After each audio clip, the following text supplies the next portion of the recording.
खबरों के प्रायोजक है लोचक ग्रुप। सब कुछ तो ऊपर बोल चुका हूँ, आप लोगों ने सुना भी है, लेकिन ये बच्चों के लिए मोटिवेशन रहता है।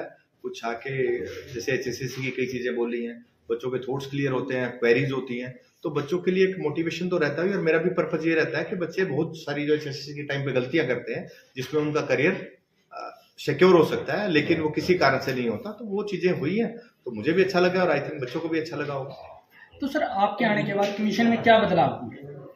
हमने हर पर्टिकुलर चीज के लिए एसओपी डिजाइन किए।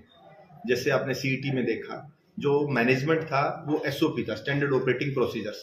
तो स्टैंडर्ड ऑपरेटिंग प्रोसीजर्स में आपको पता लग जाता है कि आपको क्या क्या करना है। अगर एग्जाम हो रहा है तो कांस्टेबल की क्या ड्यूटी है, सेंटर स्टूडेंट्स की क्या ड्यूटी है, और एसपी की क्या ड्यूटी है, डीसीज की क्या ड्यूटी है, कोऑर्डिनेटर्स की क्या ड्यूटी है। तो वो सारा डिजाइन किया उसको और कोशिश की है कि सिस्टम स्ट्रीमलाइन हो। सर देखा जाता है कि जब भी कमीशन कोई भी वैकेंसी निकालता है लेकिन वो कोर्ट में जाकर पेच फंस जाता है। ऐसा क्या कारण है? पेपर भी हो जाता है लेकिन उसका रिजल्ट आने से पहले वो पेपर उसके बाद कोर्ट के अंदर हियरिंग लग जाती है। कोर्ट में जाना सबका राइट है, कोर्ट में लोग जाते हैं, किसी का भी कोई भी है, कोई 0.5% से रहता है, तो किसी को उसका राइट है, वो चले जाते हैं।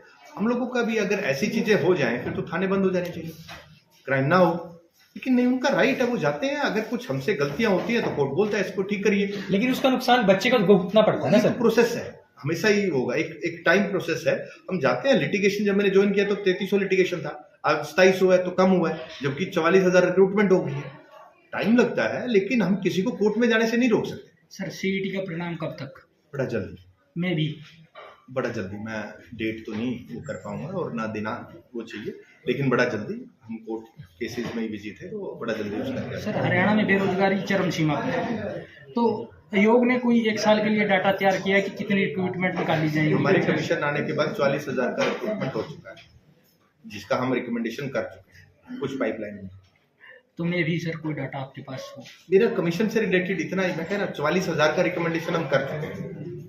तो 44,000 का रिक्रूटमेंट अगर 1.5 साल में हुआ तो आप इसका नंबर देखिए, बाकी स्टेट्स के साथ कंपैरिजन कीजिए। तो सर पेपर लीक होते हैं तो उस पर कार्रवाई के लिए एक स्टैंडर्ड होता है, कोई मापदंड होता है? मैंने 30 एग्जाम कराए हैं, आप बताइए कोई लीक हुआ है? नहीं सर, अभी सरकार ने भी गाइडलाइन नहीं जारी की थी, इसको लेकर विधानसभा में भी कानून लेके आए थे, तो क्या बदलाव हुआ? हाँ, बदलाव लो बड़ा स्ट्रोंग है, आपको उसको प्रॉपरली इम्प्लीमेंटेशन करना है। जो आपके, मैंने आपको बताया कि एसओपीज बने हैं, एसओपीज आपको इम्प्लीमेंट करने पड़ेंगे। हर चीज के स्टैंडर्ड ऑपरेटिंग प्रोसीजर्स हैं, आप इम्प्लीमेंट करिए, नहीं होगा। और हम सबको अवेयर होना पड़ेगा। अगर पेपर लीकेज और ये चीजें करनी है, कमीशन के अलावा आम लोगों को भी अवेयर होना पड़ेगा, वो भी हमारा साथ दें। फ्यूचर प्लान्स क्या है जी?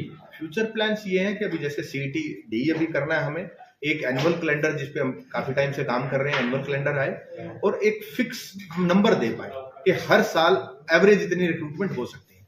उसका एक प्लान आउट चल रहा है, सरकार भी उसमें लगी है, चीफ सेक्रेटरी ऑफिस में मीटिंग्स चल रही हैं, तो धीरे धीरे उसको दे पाएंगे। कब तक इम्प्लीमेंट?